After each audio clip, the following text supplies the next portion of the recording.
आज से दोस्त यहाँ पे हम कंप्यूटर का अध्ययन करेंगे और कंप्यूटर से हमारे CGL, CHSL, MTS, CPO, railway या किसी भी एग्जाम में जो भी प्रश्न बनेंगे, जितने टॉपिक हमने लिया हुआ है यहाँ पे, इसको अगर ध्यान से आप पढ़ लेंगे तो इससे बाहर एक भी प्रश्न नहीं जाएगा।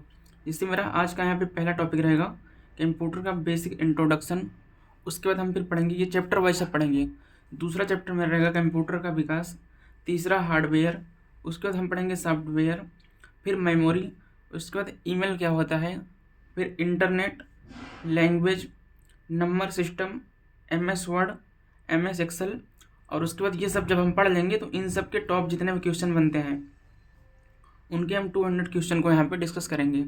सबसे पहले जैसे हम इंट्रोडक्शन पढ़ेंगे तो इंट्रोडक्शन जैसे हमारा खत्म होगा बेसिक इंट्रोडक्शन, तो इंट्रोडक्शन जितने भी 25 से 30 महत्वपूर्ण प्रश्न बनेंगे उसको हम डिस्कस करेंगे। अब अगर हम आज कंप्यूटर को स्टार्ट करें तो सबसे पहले अगर हम पूछेंगे कि कंप्यूटर का फुल फॉर्म क्या होता है, तो ध्यान रखना कंप्यूटर का कोई भी फुल फॉर्म नहीं होता। जो कंप्यूटर है, कंप्यूटर ये ग्रीक का एक शब्द था, ग्रीक का एक वर्ड था कंप्यूट, ग्रीक भाषा का एक शब्द था कंप्यूट। और कंप्यूट से क्या हुआ, कंप्यूट से हमारा कंप्यूटर बना।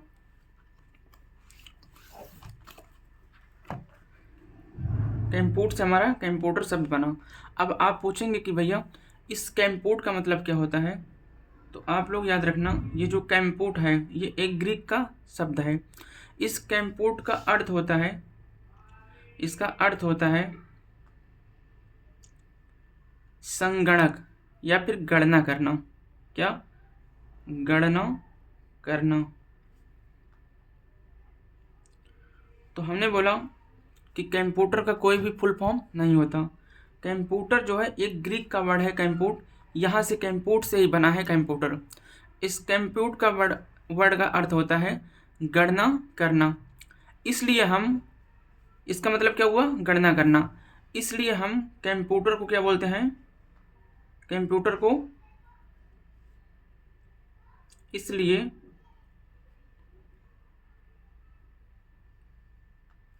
हम कंप्यूटर को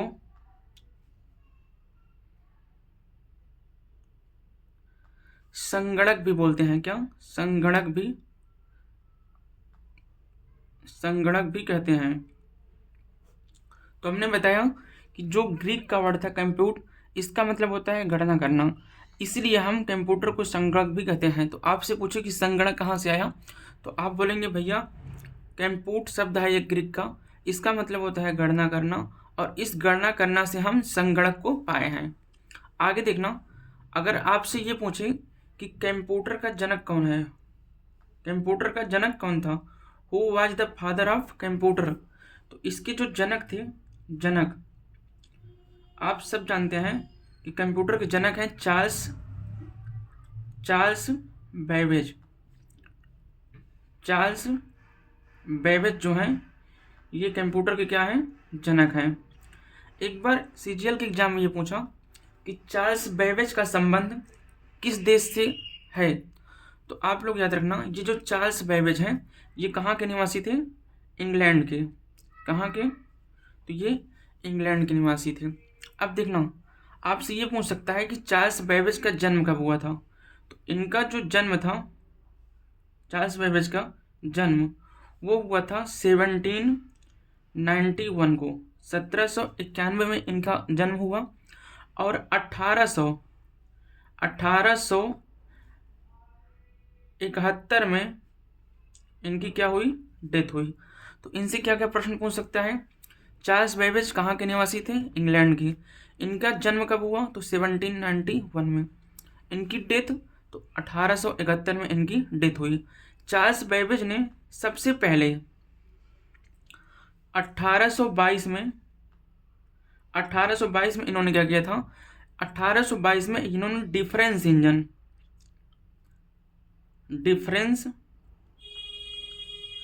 इंजन बनाया।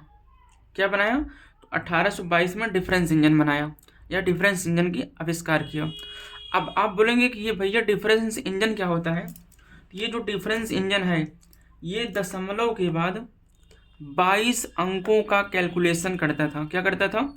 दशमलव, मान लीजिए ये जैसे दशमलव हो गया, आप लिख लीजिए दशमलव, दशमलव के बाद, दशमलव के बाद 22 डिजिट्स, मतलब अंकों का क्या करता था?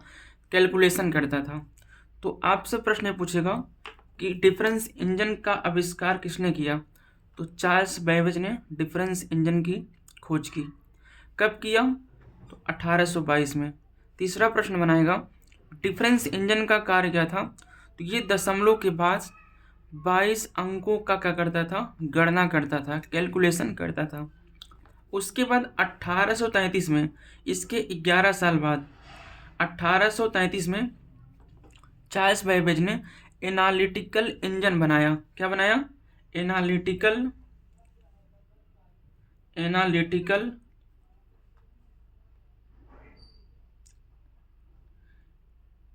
एनालिटिकल इंजन बनाया। अब आप बोलेंगे कि भैया एनालिटिकल इंजन का कार्य क्या था? तो ये जो एनालिटिकल था ये दशमलव के बाद 22 डिजिट तक वर्क करता था, लेकिन एनालिटिकल जो इंजन था भैया ये दशमलव के बाद 50 अंकों तक की गणना करता था। कितने? तो 50 अंकों तक की ये कैलकुलेशन करता था। तो दूसरा प्रश्न आपसे ये पूछेगा कि एनालिटिकल इंजन की खोज किसने की? बोल देंगे चार्ल्स बेबेज ने। कब? तो 1833 में। इसका कार्य क्या था? तो ये दशमलव के बाद 50 डिजिट्स की क्या करता था? कैलकुलेशन करता था। अब देखना, यहाँ तक की बात हो गई हमारी चार्ल्स बेबेज से। आगे अगर आपसे ये पूछे कि कंप्यूटर की बेसिक डेफिनेशन क्या होती है, तो आप बोलेंगे भैया कंप्यूटर जो होता है, कंप्यूटर की डेफिनेशन ये एक इलेक्ट्रॉनिक डिवाइस है। क्या है? यह एक इलेक्ट्रॉनिक, क्या है? इलेक्ट्रॉनिक डिवाइस है। क्या है? डिवाइस है। तो कंप्यूटर क्या है? ये एक इलेक्ट्रॉनिक डिवाइस है जो कि अंकगणितीय और तार्किक गणनाएं करता है। जैसे हम बोल सकते हैं इसको कि मैथमेटिकल, और जो तार्किक मतलब रीजनिंग होता है ना, तो आप लोग यहाँ लिख लेना ये अंकगणितीय और तार्किक क्या करता है? गणनाएं करता है। और इसका क्या काम होता है? तो अगर कंप्यूटर की वर्क की बात करें, वर्क की डेफिनेशन हो गया इसका, यह एक इलेक्ट्रॉनिक डिवाइस है। इसके कार्य क्या है? अब हम देखते हैं। यह एक इलेक्ट्रॉनिक डिवाइस है जो कि अंकगणितीय और तार्किक गणनाएं करता है। इसका कार्य क्या है? तो यह देखना वर्क क्या है। यह जो हमारा डाटा होता है, यह डेटा को इंफॉर्मेशन में सॉरी इंफॉर्मेशन में डाटा को इंफॉर्मेशन में बदलता है। क्या करता है? डेटा को इंफॉर्मेशन में चेंज करता है। जैसे हमने यहाँ पे इसको डाटा दिया, ये क्या दिया? डेटा दिया। तो ये डेटा को क्या करेगा? प्रोसेस करेगा। और प्रोसेस करने के बाद आपको क्या देगा? इंफॉर्मेशन देगा। इंफॉर्मेशन डाटा देंगे तो ये प्रोसेस करने के बाद हमको क्या देगा? सूचना देगा। जो हम इसको डाटा देंगे ये क्या होगा? तो ये हमारा रॉ फैक्ट्स होगा। क्या होगा? रॉ फैक्ट्स होगा। मतलब इसको हम बोल सकते हैं कि कच्चा तथ्य। क्या होगा? ये कच्चा तथ्य। और ये जो इन्फॉर्मेशन हमको प्रोसेस करके देगा ये हमारा क्या होगा? तो आप बोलेंगे ये पक्का तथ्य होगा। क्या होगा? ये पक्के तथ्य होंगे, पक्के तथ्य होंगे। अब आपको ये समझ नहीं आया होगा कि डाटा को प्रोसेस करके इन्फॉर्मेशन जो देता है, तो ये रॉ फैक्ट्स और ये कच्चे तथ्य और पक्के तथ्य क्या होते हैं। जैसे आप कंप्यूटर, वहाँ पे मान लीजिए कंप्यूटर पे या गूगल पे कहीं जाएंगे और आप सर्च करेंगे इंदिरा की स्पेलिंग लिख देंगे आप INDEERA, इंदिरा GANDI। आपने इसे रॉन्ग मतलब गलत, इसको रॉ फैक्ट्स दिया, कच्चा डाटा दिया आपने इसको। इंदिरा गांधी की स्पेलिंग आप गलत करके वहाँ पे टाइप करेंगे तो ये प्रोसेस करेगा। प्रोसेस करके आपके सामने इसकी एकदम करेक्ट स्पेलिंग लिख के देगा कि इंदिरा गांधी। प्रोसेस करने के बाद आपके सामने जो खुल के आएगा तो एकदम रॉ मतलब रॉ फैक्ट्स का आपका क्या कर देगा, कच्चा तथ्य का पक्का तथ्य बना के आपके सामने ले आएगा। आप इसको अगर गलत डाटा देंगे, मतलब जो डेटा हम इसको देते हैं वो रॉ फैक्ट्स होता है, कच्चे तथ्य होते हैं। प्रोसेस करने के बाद जो आपको ये सूचना देगा वो पक्के तथ्य में देगा। अब आपसे ये प्रश्न ये पूछेगा कि जो हम डाटा देते हैं तो डाटा प्रोसेस करने के बाद हमको किस रूप में मिलता है। तो आप बताना कि भैया डाटा जब प्रोसेस होगा तो प्रोसेस होने के बाद हमको इन्फॉर्मेशन मतलब सूचना के रूप में मिलता है। किस रूप में? सूचना के रूप में मिलता है। अब आपसे ये पूछेगा कि ये जो डाटा है इसको परिवर्तित कौन करता है, सूचना में परिवर्तित कौन करता है। तो आप बोल देना कि ये जो सूचना में परिवर्तित करता है इसको हम बोलते हैं क्या, जो डेटा को सूचना में परिवर्तित करता है इसको हम बोलते हैं ईडीपी। क्या बोलते हैं? ईडीपी। ये जो सूचना में परिवर्तित करता है डेटा को उसको ईडीपी बोलते हैं। अब बोलेंगे भैया ईडीपी क्या होता है, तो ईडीपी का फुल फॉर्म होता है electronic data processing. Electronic data processing, ये डेटा को इलेक्ट्रॉनिक डेटा प्रोसेसिंग मतलब कि इस रूप में परिवर्तित करके आपको सूचना देता है। अब फिर देखना, इसके बाद आता है हम इसको कुछ इनपुट देंगे। क्या देंगे? इनपुट देंगे। तो इनपुट को ये प्रोसेस करेगा। इनपुट को प्रोसेस करने के बाद ये हमको कुछ आउटपुट देगा। क्या देगा? आउटपुट देगा। इनपुट को प्रोसेस करने के बाद आउटपुट देगा। तो आपसे प्रश्न ये पूछेगा कि ये जो प्रोसेस होता है ये प्रोसेस कौन करता है।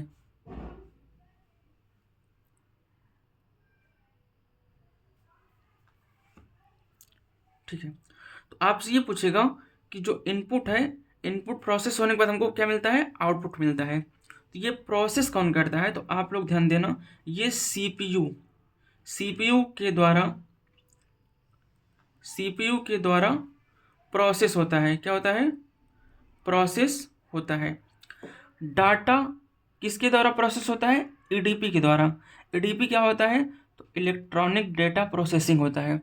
और डेटा प्रोसेस करके हमको इन्फॉर्मेशन मिलती है और इनपुट प्रोसेस करके हमको क्या मिलता है? आउटपुट मिलता है।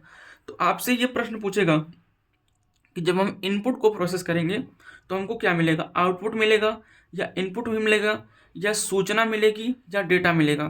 तो आप बताएंगे कि जब भी हम इनपुट को प्रोसेस करेंगे तो आउटपुट मिलेगा, डेटा को प्रोसेस करेंगे तो इन्फॉर्मेशन मिलेगी। डेटा किसके माध्यम से प्रोसेस होगा? तो ईडीपी के माध्यम से। ईडीपी का फुल फॉर्म पूछ लेगा तो आप बता देना इलेक्ट्रॉनिक डेटा प्रोसेसिंग। आपसे ये पूछ सकता है कि इनपुट को आउटपुट में प्रोसेसिंग कौन करेगा, तो ये सीपीयू के द्वारा होता है। अब आपसे ये पूछे कि सीपीयू क्या होता है, तो आप लोग याद रखना कि सीपीयू क्या होता है।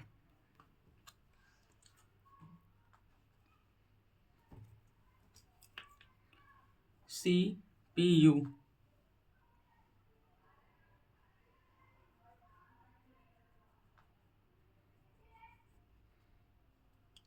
सबसे पहले देखना, इसके जो सीपीयू होते हैं इसके अन्य नाम। तो सीपीयू को हम प्रोसेसर भी बोल सकते हैं, इसको हम माइक्रो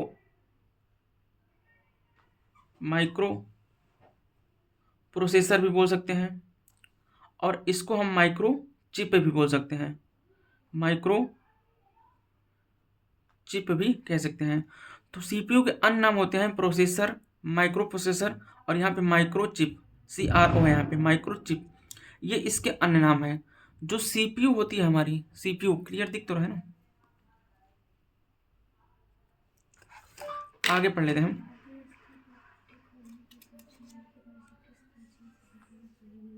देखना यहाँ पे हम देखते हैं सीपीयू।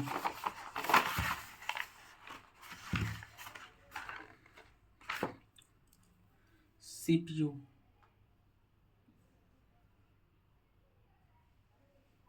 तो क्लियर दिख रहा होगा ना,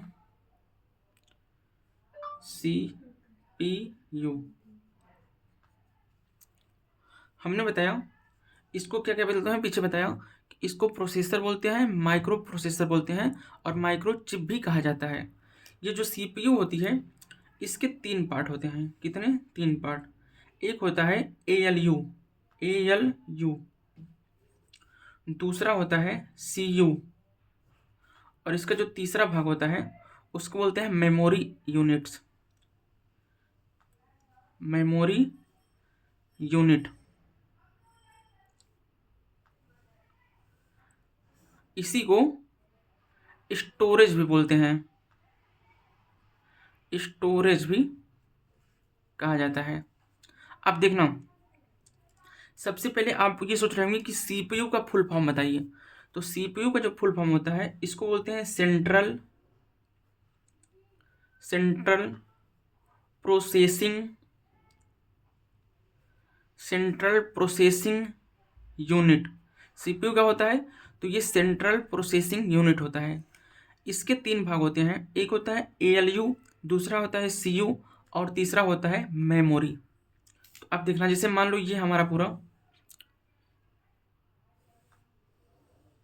ये मान लो आपका पूरा क्या हो गया, CPU हो गया। क्या हो गया? तो आपका ये भैया CPU हो गया, CPU सेंट्रल प्रोसेसिंग यूनिट, ये आपका CPU हो गया। उसके बाद CPU के अंदर होता है, हमने बताया ना इसके 3 भाग होते हैं, तो इसके अंदर होगा,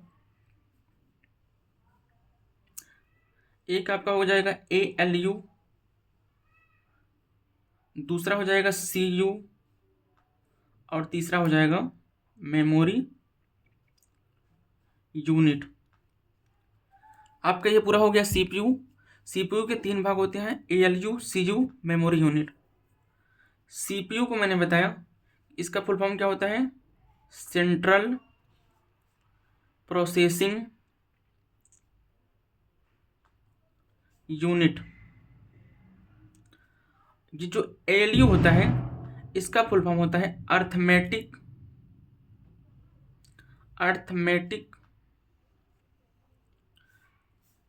लॉजिक,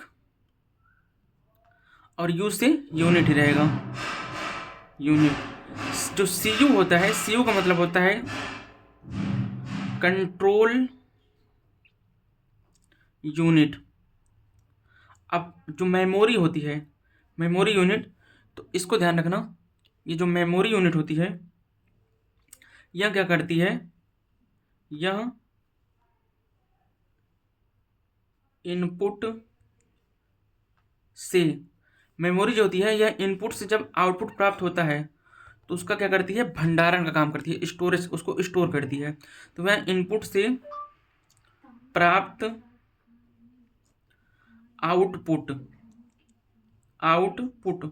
को क्या करती है, स्टोर कर लेती है। क्या करती है, स्टोर कर लेती है। मतलब जो भी हमको आउटपुट में मिलेगा उसको क्या कर लेगी, स्टोर कर लेगी। जो ALU होता है, आप पूछेंगे ALU का काम क्या होता है, तो जो ALU होता है इसका मतलब देखना, अर्थमेटिक लॉजिक यूनिट हम लिखा है, तो अर्थमेटिक होता है यह गणितीय, लॉजिक मतलब तार्किक। तो जो ALU होता है यह गणितीय और तार्किक क्रियाएं करता है। कैसा? गणितीय तार्किक क्रियाएं करता है। कैसी? तो क्रियाएं करता है। ALU क्या करता है, गणितीय और तार्किक क्रियाएं करता है। और जो CU होता है, कंट्रोल यूनिट, यह क्या करता है, इनपुट से आउटपुट के मध्य सिग्नल को नियंत्रित करता है। क्या करता है, किसको नियंत्रित करता है, इनपुट से आउटपुट के मध्य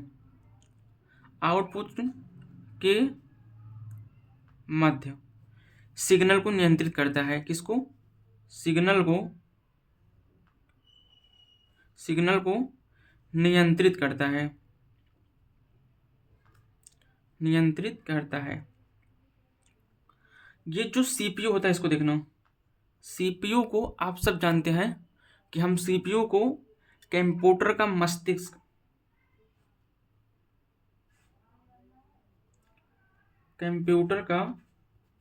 मस्तिष्क या हृदय या इसकी खोपड़ा, दिमाग भी कहते हैं। तो अब देखना, हमने सबसे पहले कंप्यूटर को पढ़ा। कंप्यूटर में हमने बताया कि जब हम उसको डेटा देंगे, यहाँ पे देखना एक बार रिवाइज करते हैं। जब हम डेटा देते हैं तो वो प्रोसेस करता है। क्या करता है? प्रोसेस करता है।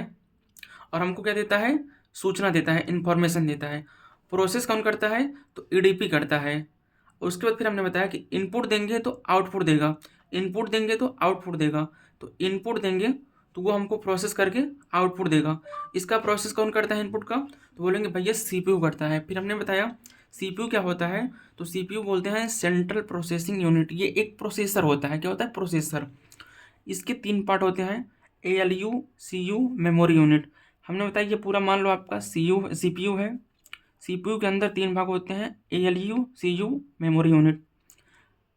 एएलयू क्या करता है? तो ये इसका फुल फॉर्म होता है अर्थमेटिक लॉजिक यूनिट। ये गणितीय और तार्किक क्रियाएं करता है। जो सीयू होता है ये कंट्रोल यूनिट है। इनपुट और आउटपुट के मध्य क्या करता है? सिग्नल को नियंत्रित करता है। मेमोरी को मैंने बताया कि ये क्या करता है? तो यह प्राप्त जो हमारा इनपुट से आउटपुट होगा उसको स्टोर करता है।